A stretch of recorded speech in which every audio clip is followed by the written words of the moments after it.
Hi, welcome in. We're going to get started in just a minute. This is the Mental Health Live, and we're going to talk about mental health myths tonight. My name is Jamie. I'm just sending out a few invites, and then we will be getting started. Jamie, I like to talk about all things mental health, addiction, recovery. I also like beauty and skincare, but my Sunday night lives every Sunday night at 4:30 p.m. Pacific time, 7:30 p.m. Eastern time are all focused on mental health. Sometimes people want to come up on the panel and talk. Sometimes people just want to stay in the comments and listen or talk. So tonight's topic is going to be mental health myths that keep us stuck. My name is Jamie. I have a bachelor's degree in psychology, a master's degree in Christian counseling of substance abuse and addictive disorders. I did get my addiction counseling license at the Arizona State Prison in Kingman, Arizona. That's where I interned to get my license. I held that license for about 4 years before I had a midlife crisis and decided I wanted to write full time. I have very few rules for this room, but they're very, very simple. No religion, no politics. And we keep it kind. We keep it kind and we keep it friendly. You see somebody in the chat acting up, don't worry. I promise you I will mute and block them. But we do like to keep everything here on this live friendly. This is, again, a mental health chat. I just want to go through a quick disclaimer. I am no longer a licensed therapist, and everything we say in this discussion tonight is opinion and just for open discussion. My goal by having these every Sunday night is for me to help normalize the conversation around mental health and mental health topics. There's a lot of people out there who suffer in silence, and I would like to put an end to that by normalizing the conversation around mental health. This is a judgment-free zone. Nothing you say here is going to get you judged unless you say something rude, and even then I'm not going to judge you. I'm just going to mute you and block you. If you'd like to come up to the panel at any time during the discussion, just send me a request and I'll add you to the panel. Please do me a favor if you're here right now, like that live for me, tap that share button a few times. Just help get them hearts up so that we can try and get pushed out to the For You page. I do have a shopping cart attached with some items in it, but nothing in this live is required. If you gift, thank you. I appreciate it so much, but nobody is required to do anything that they don't want to do. This discussion is going to be open and friendly and honest, and I really hope that if you're new here, you enjoy it. If you're new here, I would love to see some hearts in the chat so I can welcome you to the room. Otherwise, we're going to go ahead and get started. We're going to go ahead and talk about mental health myths that keep us stuck. If you have a thought about a mental health myth that you've heard, I would love for you to drop it in the comments, see if it's something that we can discuss tonight. Welcome, everybody. I just want you to know that I believe that mental health myths can be quite damaging. I think they lead to stigma, and that's why I decided to pick this topic for tonight's discussion. What is a sorry, my mouth goes faster than my brain sometimes. So what is one mental health myth you have heard your whole life? Snow cone, I'm not sure if that's related to the topic at hand. What is one mental health myth that you've heard your whole life? There are 10 myths that we're going to discuss tonight, but I'm just curious if anybody has had a mental health myth that they have heard that might relate to any of the ones we're about to discuss. Okay, that very first one that we're going to go ahead and talk about is that therapy is only for people who are broken. I do not believe that therapy is only for people who are broken. As somebody who practiced in the field and as somebody who's been on the receiving end of therapy, I think therapy can help everyone. Do I think it needs to be lifelong? No, I don't. For some people, maybe, yes. But for some people, it might be temporary. And situations where it might be temporary would be after, the loss of someone or because of grieving or something like that. But I don't believe that going to therapy makes you a broken person. I think therapy can be helpful, especially if you work in a high-stress job. It gives you a safe place to vent and maybe process through some things, maybe get some problem solving done. I know that as a therapist in the field, I used to often go get therapy for myself because as a therapist, I'm very as a former therapist, but when I was a therapist, I tend to be very empathetic and I tend to soak up everybody's energy with a sponge. So sometimes it would be really overwhelming for me, and the best way that I could take care of myself and my health, thank you so much for the follow. The best way for me to take care of my health was, I'm sorry, I didn't mean to send that invite. If you don't want to come up, you don't have to. The best way for me to take care of my health was for me to go see a therapist myself because I needed a way to really unleash or disengage from some of the things that I heard in therapy. Because while I was an addiction counselor and that was my specialty, there's a lot of things that tie into addiction: trauma, childhood abuse. Those were the two biggest ones. Anxiety, dual diagnosis, so other mental health conditions that mix with addiction. And those types of things would oftentimes lead people to their worst day, their worst decisions, and subsequently to my office. Thank you so much for the follow. I appreciate that, Tanya. So that was myth number one, that therapy is only for people who are broken. I'm a firm believer that that is not true. Now, if you have any thoughts on that, I would love to hear them down below. Just let me know what you're thinking. Thank you so much for that follow, and thank you so much for those roses. I appreciate you. And if I am not saying your name right ever, please, break it down for me like I'm 5 years old in the comments. I will not get my feelings hurt. I want to make sure I pronounce people's names correctly. So therapy is also for growth. It's not just something that you have for crisis. Awesome. Thank you, Chuanye. Thank you so much, Chuanye. I'm so glad that you told me that because I really want to make sure I get it right. So therapy is for growth and not just crisis. So no, therapy, again, is not just for people who are broken. Who here has ever gone to therapy when life was not falling apart? Has anybody ever done that? Hi, Sarah. Really? That's totally not on topic and you can go, but thank you. Thank you for the engagement. Appreciate you.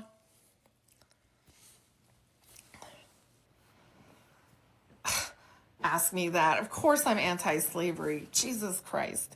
All right. Lord have mercy. Moving on. So has anyone ever gone to therapy when life wasn't falling apart? I know that I have. I've done it both times. I've done it when I have been in crisis, but I've also done it when I have not been in crisis. It's kind of like one of those things where it's not the end of the world to have a safe place to vent to outside of your spouse or your family. Sometimes you just don't want to dump all of those emotions on somebody because of things that they are going through. Welcome in, Gma. All right. Gma's my mod, y'all. If you act up in the chat, she's going to mute you. But I think we have a good crowd here tonight, so I don't think anybody's going to act up in the chat. All right, so myth number 2, that depression is just sadness. That's a myth. Now, is there anybody who has any thoughts on why that might be a myth before I start yammering on to why I don't think it's a myth, or why I think it's a myth, and why I don't think that depression is just sadness? Disagree. I 100% am with you, Doozy Bots. Thank you so much for your input. Depression is actually so much more than sadness, right? Depression can be triggered by a lot of different things. And just kind of going back to grief. Grief can trigger depression. Stress can trigger depression.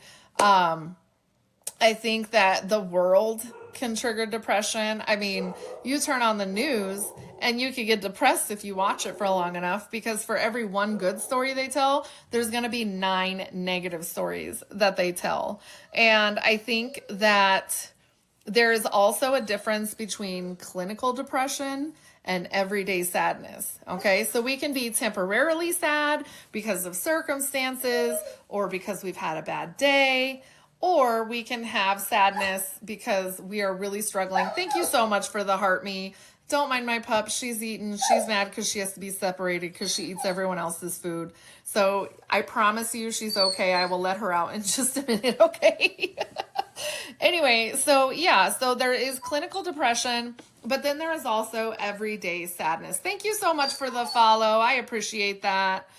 And when it comes to sadness, sadness is like everything today has gone wrong, right? Depression can be partly chemical, but it can also be partly circumstantial. So you could be having a bad day and a chemical imbalance, which means what most people might bounce back from right away, maybe it takes a little longer for you. And then you have to take into account the role that hormones can play in men and women.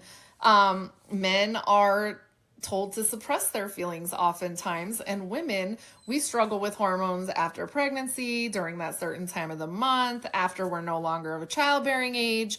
So all of those things play a role in depression. And so I would say that, yeah, absolutely, this is a myth because depression isn't just sadness, right? You can be depressed and still be having a good day. You can be depressed and still be productive. And I think, hello, welcome in, Christina. And so I think that is definitely not something that should be misconstrued for sadness. There's a lot of people walking around this world with high functioning depression. I'm actually one of them. And sometimes people will be like, how are you so energetic? How are you so hype? I don't know. I turn it on and turn it off like a switch sometimes. Right. Nobody thinks you're weak. And I think beating depression is great. And Casey, I'm going to go ahead and mute you because clearly you are not in the right room. This is a be kind room. Okay? If you don't have anything nice to say, then we don't let you talk in the chat.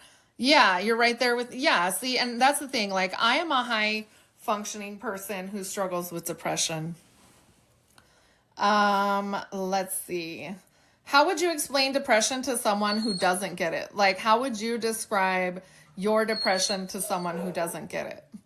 I think it's one of those things that's really hard to explain. Gma Wolf says she's also a high functioning person with depression. And I think to some degree, we kind of are living in a state, especially now between technology and constantly having the availability to see the news and the world events.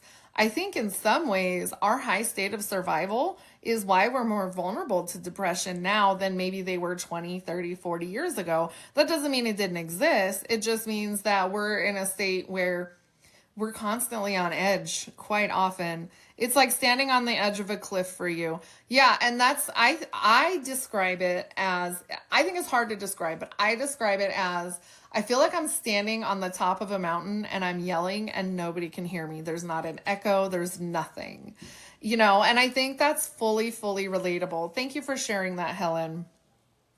So, the third myth that we're going to talk about, I have 10 of them. The third one that we're going to talk about tonight is addiction is a choice. And I know this is a hot take and I know it's controversial and I welcome all perspectives, but I do ask that we hear each other out and that we keep it kind, okay? And I believe that the addiction is a choice is probably the biggest myth we've been fed, because the people who are now saying that addiction is a choice are also the same people who 30 years ago let a big pharmacy company give everybody narcotics for everything, saying that it was safe, and then immediately pulled them off of it and sent all of those people to the streets because of the withdrawal symptoms. So to me, I feel like, yes, to some degree, you could say addiction is a choice, right? Because nobody's making you do this, nobody's making you do that. But then you have to look at the bigger picture. Addiction tends to be the symptom and not necessarily, it's the symptom of the bigger picture, right? A lot of people, I would bet, just based on my own experience, that if you talk to somebody who's been struggling with addiction for a long time, they're coping, or they lived in a high chaotic environment, or somebody in their family was struggling with addiction and eventually they caved into addiction. So I do think that it is something that nobody wakes up one day and is like, I want to be addicted, right? It's a survival mechanism. That doesn't mean that it's okay or that it's appropriate. And I'm not going to shame anybody who's done it. I've been in recovery for almost 20 years. So I'm somebody who has lived it and experienced it. And I know that for me, because of that stigma that it's a choice, I was ashamed to get help, and I probably could have gotten help much sooner than I did. So the comments are going a little fast. You're right. It's not a choice. It's a disease. I'm a pharmacy tech. And so was, yeah. And see, and that's the thing. I think that we all have like a different perspective, but I'm with you. I don't think it's a choice. I don't think it's a choice. Now, can we say to some degree that there's choices that we make in addiction? Absolutely. But I don't think that, like I said, nobody just wakes up one day and decides like, hey, I'm going to get up and go ruin my life with this substance, right? Nobody does that. So, anyway, but what is something people have said about addiction that has rubbed you the wrong way? I would love to hear that. One thing that I really, really dislike that rubs me the wrong way when it comes to addiction is when people shame addicts, okay? And shame actually not only creates more stigma, it is less likely to help people get sober.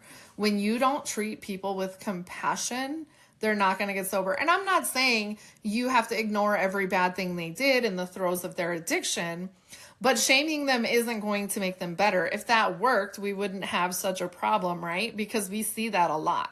We see people shame people because of their addiction a lot. So, the fourth myth that we're going to talk about is that men shouldn't cry.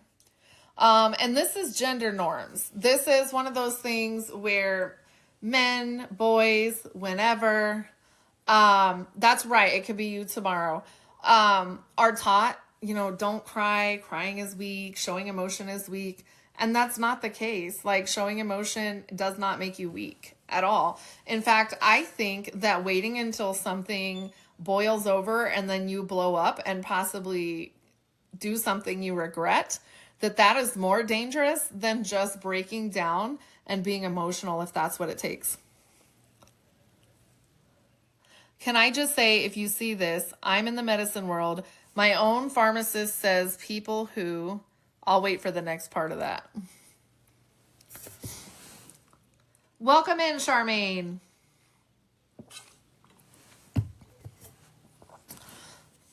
Yeah, I was raised to get over it. Yeah, and I think a lot of people were raised to suck it up.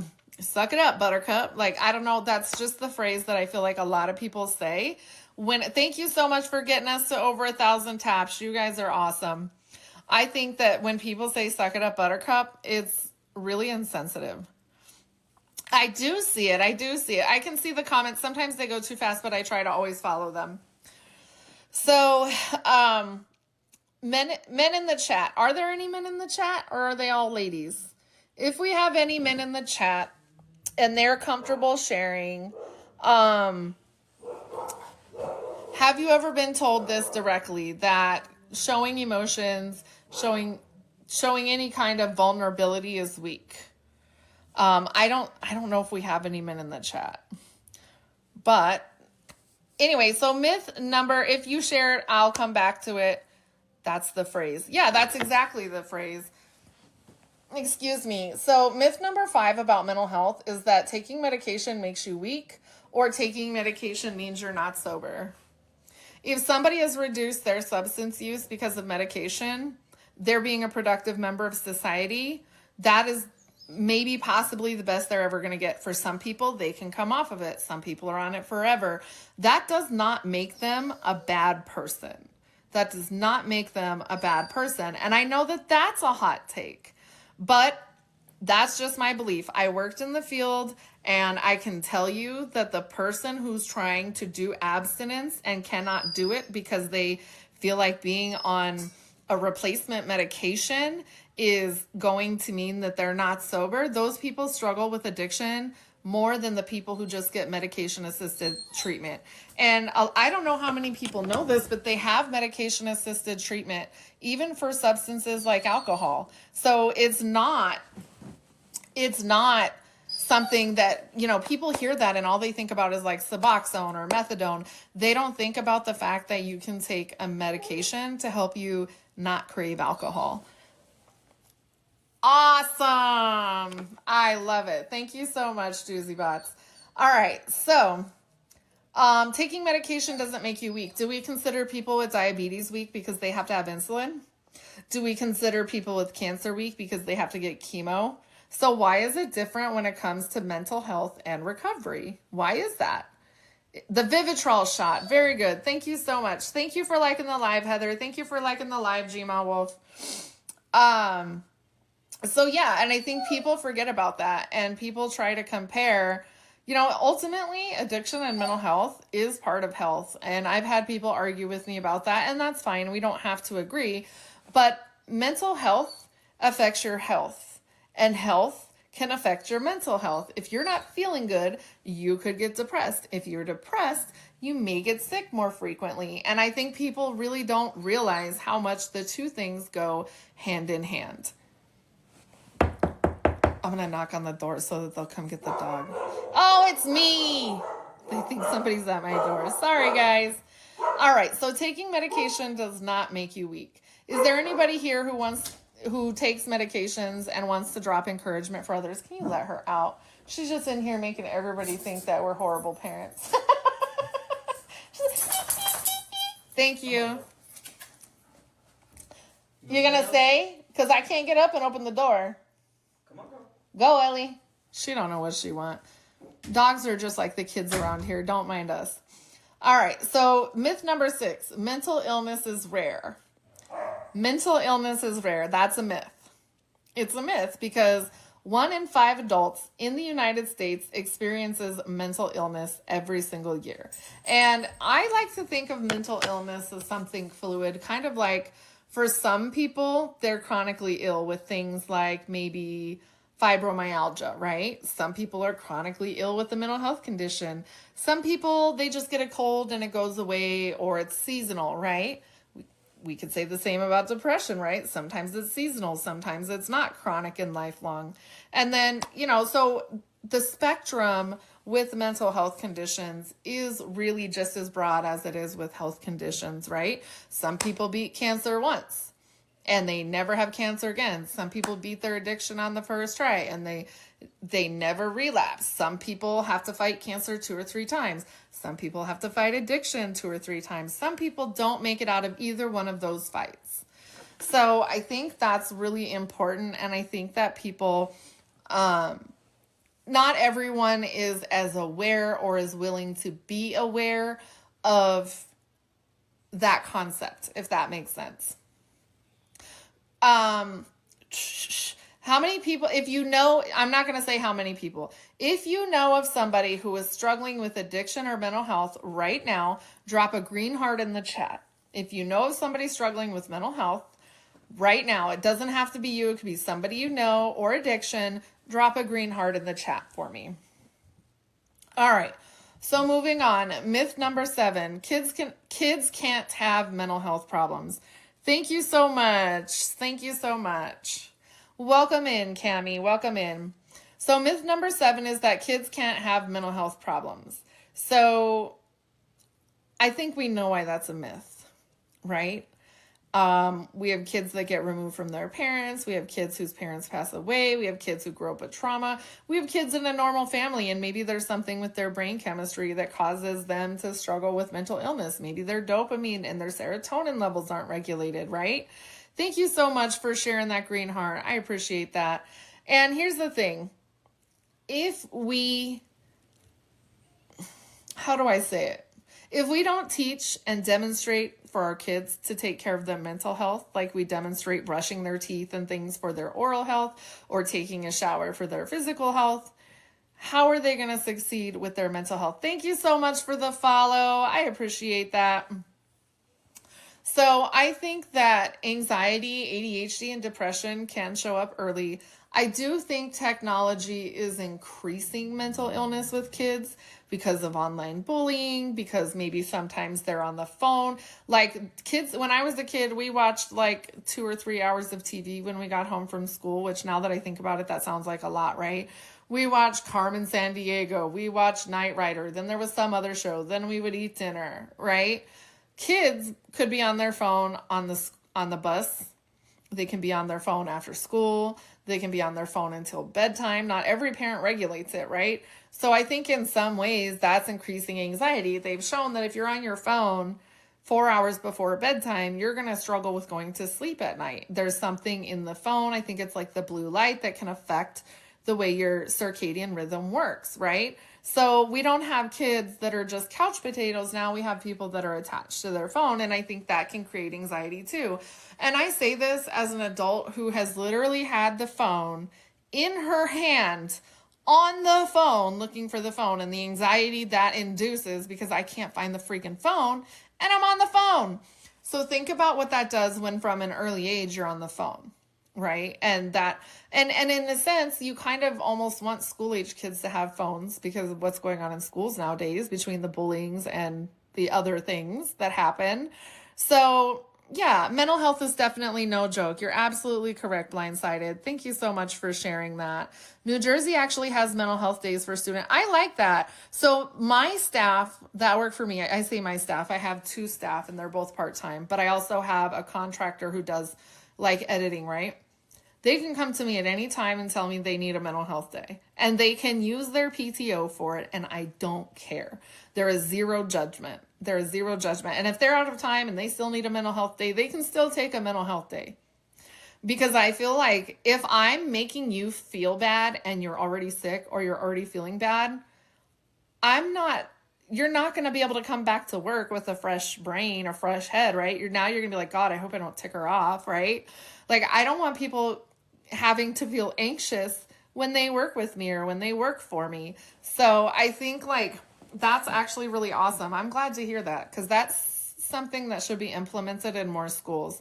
And you know what's really funny? When I was a kid, every once in a while I would just be like, I'm sick, but I wasn't really sick. So I guess I took the equivalent of a mental health day once in a while when I was a kid. And what's really funny is when my mom raised my boys, and one time my son was like, I don't want to go to school, and she said he could stay home and he wasn't sick, and she was like, I think he just needed a mental health day. So then kind of sometimes if he needed a day, she would just call it a mental health day. I mean, if you're participating in school and you're getting good grades and everything like that, you don't have an attendance issue, then why not let your kid have, you know, a day once in a while if they really need it, especially because school can be really, really hard, especially in those in between years, right? Between elementary and high school, those tween years can be really challenging because of adolescence and puberty and things like that for kids. All right. So, I would say, has anybody here firsthand seen kids with a mental health condition? I have. I have an adult son who's severely mentally ill, and he's been severely mentally ill since he was a young child. And we've known that. And I'm not going to put all of his business out there. He's comfortable with me sharing that much, so I will share that much. But, you know, I think that it is becoming more and more common. And I also think that lack to proper counseling because of the way insurance works is also part of the problem. Early intervention would save so many headaches. But what we see is insurance companies jumping over a dollar to save a dime, because they want to exhaust this option and this option, even though the best option might be option C, which is the one that shouldn't always be the first go-to, but in some cases should be. And I think that a lot of times that kids are the ones that get penalized because they don't get the counseling oftentimes that they need, especially if their parents have regular insurance. So, yeah, why is it filtering these comments? That's driving me crazy. There's certain comments I don't mind filtered, but yeah, and kids today have fears, and that's the thing too, right? I didn't have to worry about getting injured at school from a weapon like kids do today. So think about the anxiety that gives kids too. I didn't have to do drills about what to do if someone came into the school to harm us, right? We did fire drills. That was it. We did fire drills. And so to a certain degree, I think that has to create anxiety in kids too. So of course we're going to see an uptick in mental health conditions in kids. Some kids are more sensitive than others. My daughter spent most of her life institutionalized for bipolar. Yeah, and that's the thing, like that can happen, especially because it's really, really hard to treat. And what a lot of people may not know about kids is when you have a kid in mental health treatment, they really don't like to diagnose them because of their age, because kids can outgrow things, but you have to diagnose kids if they're getting treatment because that's how insurance pays. So a lot of times the providers will give like adjustment disorder as the condition because they don't want to diagnose the kid. And I think I understand it to a certain degree, but I also think in some ways it hinders things for people. But I also think that for some people, like I said earlier, mental health can be fluid. Some people are going to have bouts of issues. Some people are going to have lifelong depression. I've had lifelong depression, and there are times where it's worse and there's times where it's better. But I've known people that were depressed for a short period of time and then they just kind of bounced out of it. And then I've known people that, they've never struggled with depression, or at least they've never shared that they have.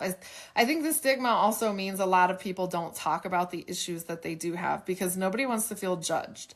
I remember a few years ago, someone close to me had kind of been bullied on Facebook, and they were in their late 50s, okay? And they were crying about it. And, they shared that with me, and I was like, and they were like, well, I thought you would think I was stupid. No, anybody bullying anybody is stupid, but especially adults. And it's what they were bullying over was the most stupidest thing too. It was on one of those stupid Facebook free pages, and they just didn't like the way that she had asked for something, and it was really rude. And I was like, leave that group, block those people, but I was like, social media should never affect your mental health that way. But I mean, think about toxic workplaces too, because I've seen a lot of bullying in toxic workplaces where if you just decide you don't like somebody, then everybody kind of shuns them and treats them like an outcast. The toll that can take on somebody's mental health. You don't have to like somebody, but everybody deserves basic respect. And basic humanity is basic human rights should exist for most people. Okay. There are very few people that I believe shouldn't have basic human rights. And even then, I don't feel like it's my place to judge anybody, but I know we've all thought. So yeah. Hey, Carson, if you want to come up on the panel, I'm happy to invite you up if you want to share your thoughts. Just let me know. And, because definitely this is an open discussion for sure. So, yeah, if you want to, I'll send you a guest invite. So anyway, yeah, I think that kids can have mental health issues. And I do think that sometimes they don't get noticed either, especially if you have 2 full-time working parents and stuff like that. So, all right. So myth number 8, you can always tell when somebody is suicidal. I think we know that's a myth, right? I think we definitely know that's a myth. I think that I've lost several people to that. And I think that if anything, kind of blew us out of left field, because it wasn't expected. And one of them was very impulsive, and I don't think it was intended, but it happened because of the reckless thing they did in that moment. But I think for the most part, most people are going to fake a funk. In fact, I worry about people who are always happy all the time and never show that they're having a bad day, because I feel like we tend to wear a mask when we're really struggling and when we're really, really vulnerable. And I don't think we can predict it. And I think even with all the things we do for prevention, like a risk assessment or trying to identify the signs, stuff still gets missed. Because ultimately, when people have made up their minds, sometimes they show you a different side so that you don't suspect a thing, if that makes sense. But, it's a very, very difficult topic to talk about, and I don't want to linger on that too much. But I think it's definitely a myth. But warning signs are not always visible, and I think we have kind of come to the consensus on that. Is there something that you do or that you say if you are worried about somebody? I know, for me, every once in a while, I call it a burning desire, right? Every once in a while, I get this burning desire because I need to message somebody. And I feel like I really need to check in with them and be like, are you okay? Are you doing okay? Is everything okay? And, most people are like, yeah, it is. Thanks for asking. But you never know in that moment if maybe that made the difference, right? Unless they tell you. You never know in that moment what a difference that might make. I know that a few times I've been really struggling and just having a bad day and been like, I don't even know who I could talk to about this. And in that moment, somebody will just be reading my mind, and they'll give me a call or they'll shoot me a text or whatever. Yeah, Robin Williams is, Robin Williams is kind of a good example, but kind of a tough example because I think the type of dementia he had contributed to that because of the way it affects the brain. And it's really complex, and I'm not going to bore everybody with it. But the type of dementia he had, that's actually really common because of the way it makes their brain feel. But Robin Williams had suffered with addiction and struggled with mental health for a long time, and he was actually pretty open about it. Let's see. Okay, myth number 9. Self-care is selfish. Self-care is selfish. Definitely a myth, right? Because we all have to take time for ourselves. We all have to take time for ourselves to process, step away. I think this is why people in like group or community type settings for long periods of time really struggle with downtime. So you have people who maybe were incarcerated and then they get out, or you have somebody who was maybe in the hospital for a long time, like the mental health hospital, or in a group home, and they've been socialized so much that they don't get much downtime for themselves. So I think this is a struggle for them to relearn. I know when I got out of the Army, because we always had to be around people, especially for a year, we all had to live together and we never had any like alone time. I think it's one of those things that you have to relearn if you haven't done it in a long time. And I think self-care is extremely important. If you don't take care of yourself, right, you can't help anybody else. And I think I've said this before on this live that like you cannot pour from an empty cup. You cannot pour from an empty cup. You know, you can't give. It's like having a bank account with a negative balance. There's nothing left to give, right? So you have to take care of yourself, and you have to make sure. And I know that we get busy and that life is hard, and some people work 2 and 3 jobs, and it can be hard to find that time for self-care. But if it is 15 minutes while you're taking a poo and you get 15 minutes to read a book, like that can count as your self-care. Do I think you need more than that? Absolutely.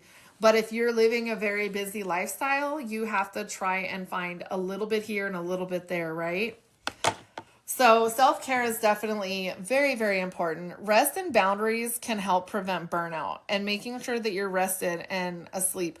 And I think that the term beauty sleep exists for a reason, right?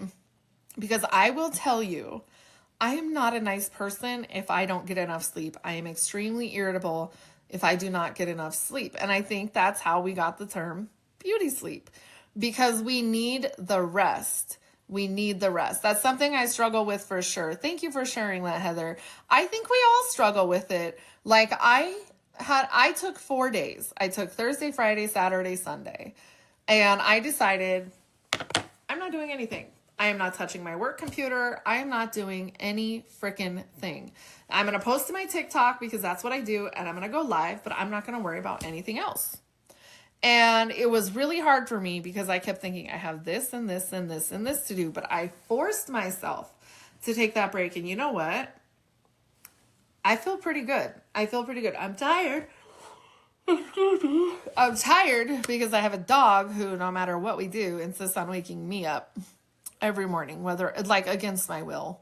And my husband tried to even be kind and take over, and nope, she still wanted me.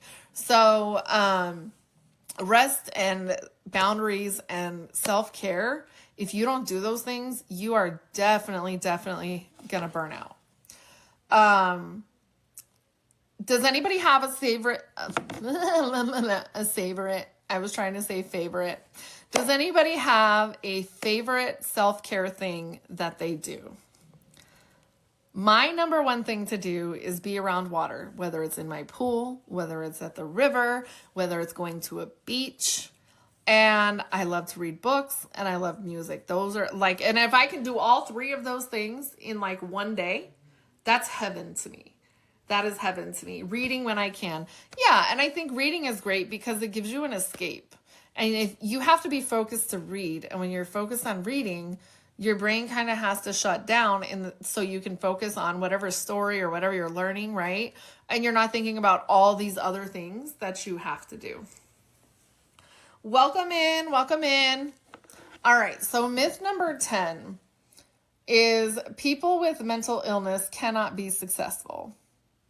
And I know that's a myth. Look at who's running our damn country, right? Like all these politicians, you can't be in politics and not have something wrong with you because you have to step on people to get into them. And I know I said we don't discuss politics, but that is the number one example that I can think of, right? And it can get political in workplaces too. But people with mental illnesses can be successful, and we've seen it. We see it in Hollywood, right? We see it in Hollywood. We see, oh, I'm really sorry. I can't quit yawning. But we also see people that are very, very successful struggling with mental health conditions, right? I'm a small business owner, but I have a chronic mental health condition. I consider myself successful. Am I rich? No. Am I rolling in dough? No, but I consider myself successful, especially considering where I was 20 years ago. 20 years ago, I was in the throes of the worst days of my life because I was running around doing stuff. Yeah, Einstein, that's a great example. I'm sorry, I'm trying not to do that because I know it's contagious. Can you guys think of, well, actually, Gma Wolf, you answered the question before I asked it, but can you think of any other public figures, artists, athletes, or authors who are open about their mental health struggles? Your turn. Your turn to yawn. I'm trying so hard not to. I've been fighting a migraine all day because the pressure changed or something. So I think it's really tied to that and not so much sleep, but who knows? Ooh, Patty Duke. All right. What is one strength you've gained because of your struggles? I think a strength that I've gained from my struggles is learning that one, always be honest, no matter how uncomfortable it is. But I also think recognizing that we have to be uncomfortable to get to the other side and be comfortable. You have to be uncomfortable to learn to be comfortable. Because if we always avoid the hard parts, then all we're doing is delaying the inevitable. At some point, it's going to build and build and build, and then we're going to crash, right? The ability to relate. I love that. Okay, so now I'm going to open up the panel. If you want to come up on the panel, let me know. I'll send you an invite or send me a request. This is not required. Nobody's required, but this is going to be a little more interactive before we move on to Q&A and before we move on to closeout.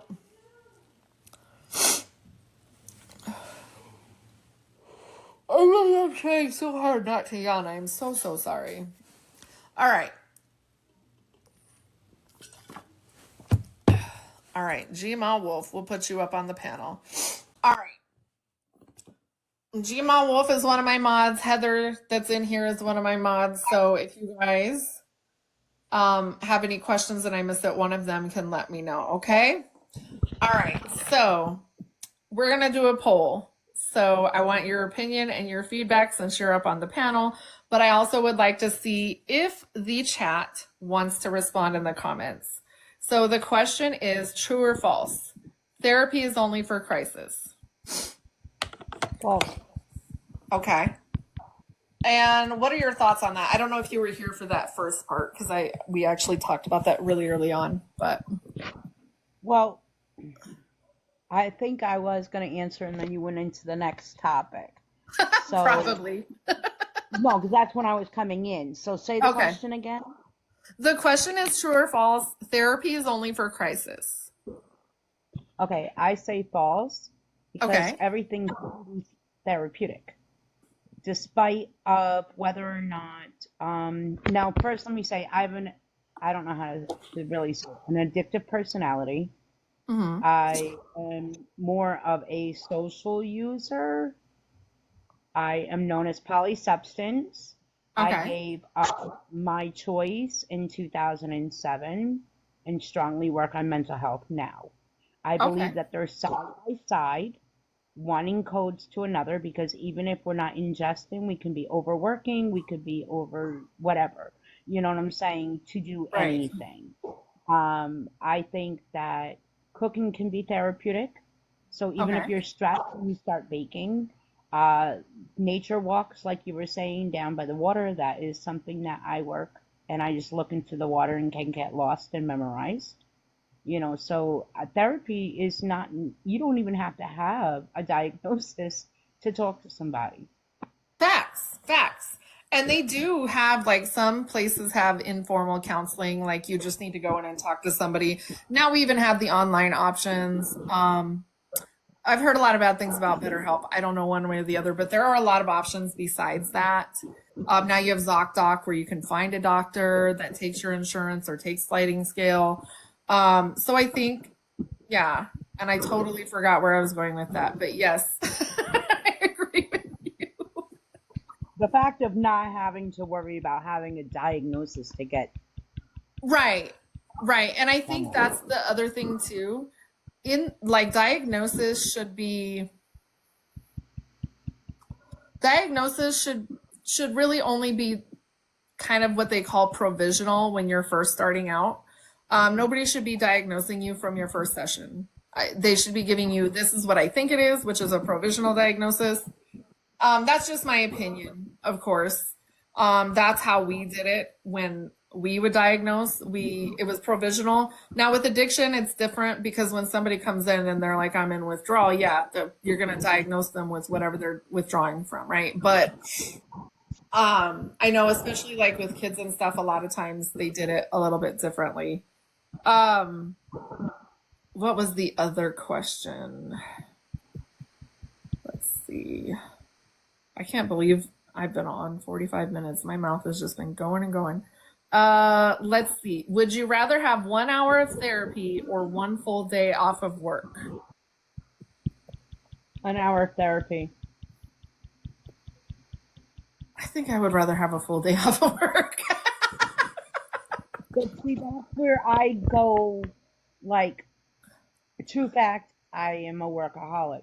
You know what I'm saying? Like, I was told by mental health and physical that I couldn't work any more than 15 to 18 hours, Yeah. right? This is the last weekend that I worked.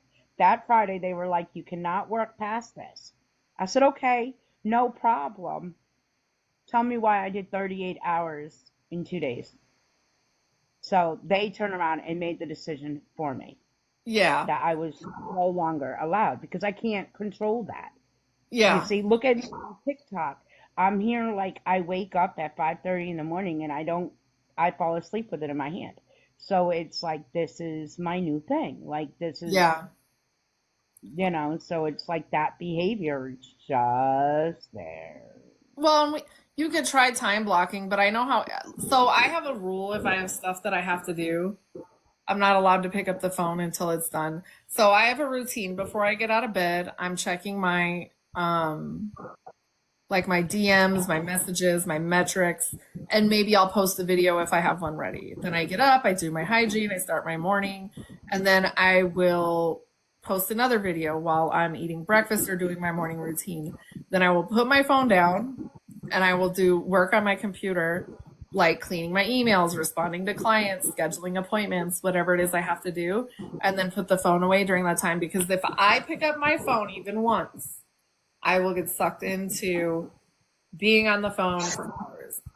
And it is hard too when you're doing TikTok and like me this week I'm going to be on the phone a lot because I'm going to be in this little competition with my agency, right? So it gets really hard to put the phone down sometimes because it's like I am a little competitive and I want to try to do this and I want to beat whatever I did yesterday. You know, did I do 10 videos yesterday? Today I want to do 15 or whatever. And I think because you can do so much from your phone now, it can be really hard not to get addicted. But I would say what you could do is schedule like an hour of time where you just don't touch your phone at all. Pick up a book, take a nap, watch a show or something like that too. Just it might be helpful. All right, let's see. What's the next one? The next one is, ooh, this one is a finish the sentence. So you type your answer in the chat. So finish the sentence. Self-care for me looks like. Self-care for me looks like. I'm gonna put my answer in the chat right now.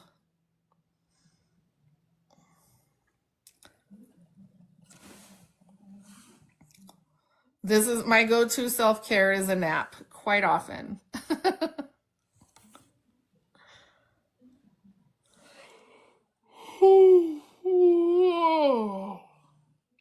Okay. Two truths and a myth. Two truths and a myth.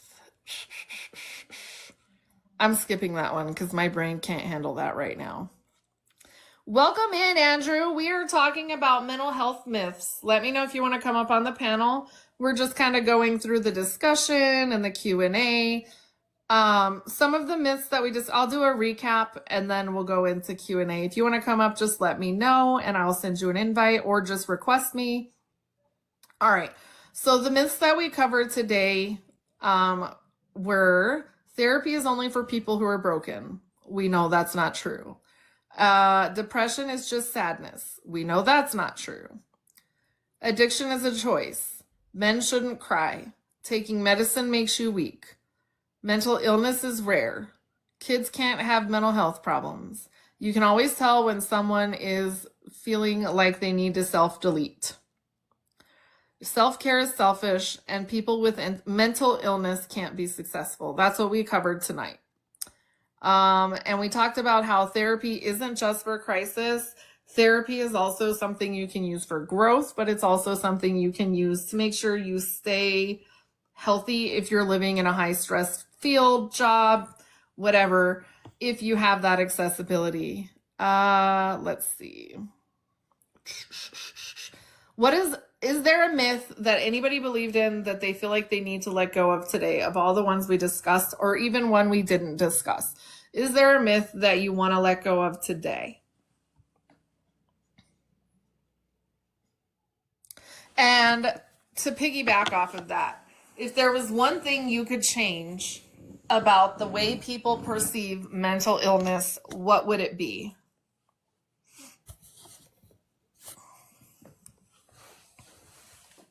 Playing out the stereotypical parts of it, the judgment. The stigma. I think the stigma, and I think, okay, so I'm of two minds when it comes to even dark humor about mental health, because I cope with dark humor. I cope with dark humor sometimes even when it's probably not appropriate, but I do it privately. I think to some degree we can all joke about things we struggle with, but I also think we have to be very mindful that what is funny to us isn't funny to other people. So I'm one of those people who's like, stop getting offended by everything, but there are certain things where it's a time and place. And I think we have to be mindful that what we find funny, someone else may not find funny. My kids don't like when I do that. So my family, my entire family, that's literally how we cope, because I am not kidding you. Our family curse is trauma after trauma after trauma after trauma. I have lived a life that I swear is like truth is stranger than fiction. That is my life in so many levels. And so our way of processing and coping is dark humor. And it's hard because it's like you don't want to laugh, but sometimes when there's nothing else left to do, all you can do is laugh. Is there something you would like to see change in a positive direction when it comes to mental health or even addiction recovery? Again, removing the stigmas. The stigmas. I would like to see more people have access to care, and I wish we lived in a world where treatment was more than 90 days. Because I do really feel like treatment, 90 days isn't enough for some people.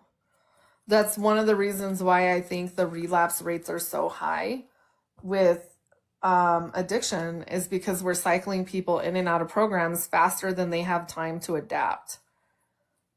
People with mental illness cannot be cured in 90 days. Yes, and insurance seems to believe so. Yes. And I know Heather's going to know exactly what situation I'm talking about when I say this. I worked somewhere where I had a patient and the insurance was mad at me because this patient was not participating in their services. And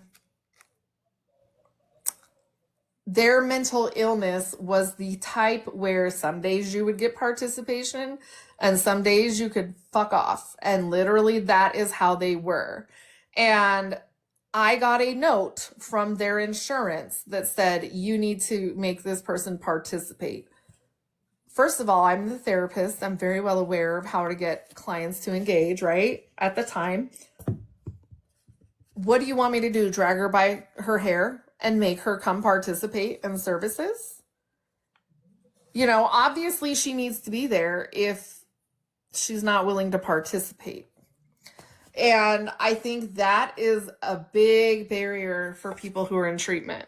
They're not just deciding they don't want help and they don't want treatment. Some people lack the insight to understand that they need to be participating. And even then, even when they participate, their baseline still may not be sufficient to be discharged into independent living or something like that. And I think that is the biggest battle that I feel like we had with insurance funding was, you know, and I had a client who was not ready to discharge. And I sat down and I took every assessment known to man, because everything's about assessments. What does the assessment say? That's the best way to measure progress.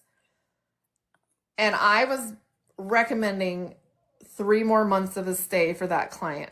They got 3 weeks. It took me 2 days to thoroughly do all of those assessments, write up everything I needed to justify a stay, and I got 3 weeks for that. And I was recommending 3 months, which I knew I wasn't going to get 3 months, but I was really hoping for 6 weeks, you know?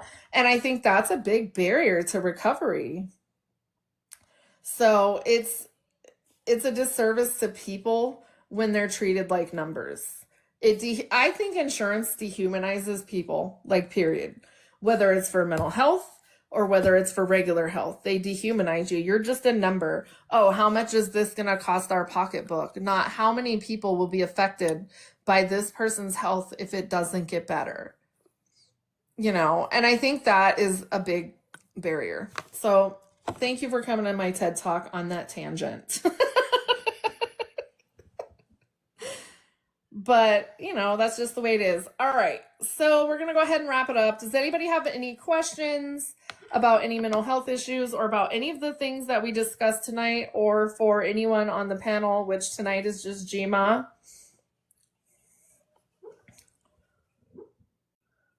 Oh, you got the hiccups? My dog's got the hiccups. Anybody got anything that they want to add, subtract, or whatever before Jamie closes? I don't think we do. All right. Okay, so like I said before, this is just an open and honest discussion. It's not to be substituted for therapy. If anyone finds themselves in crisis, I highly encourage you, if you're in the US or Canada, to dial 988. I'm going to close this out. Thank you guys, everybody, for being here. Thank you for the participation, the taps, everything. Thank you, Jima and Heather, for being wonderful mods. I appreciate you guys, and have a good night. All right, sweetie, be good. Feel better. All right, you too.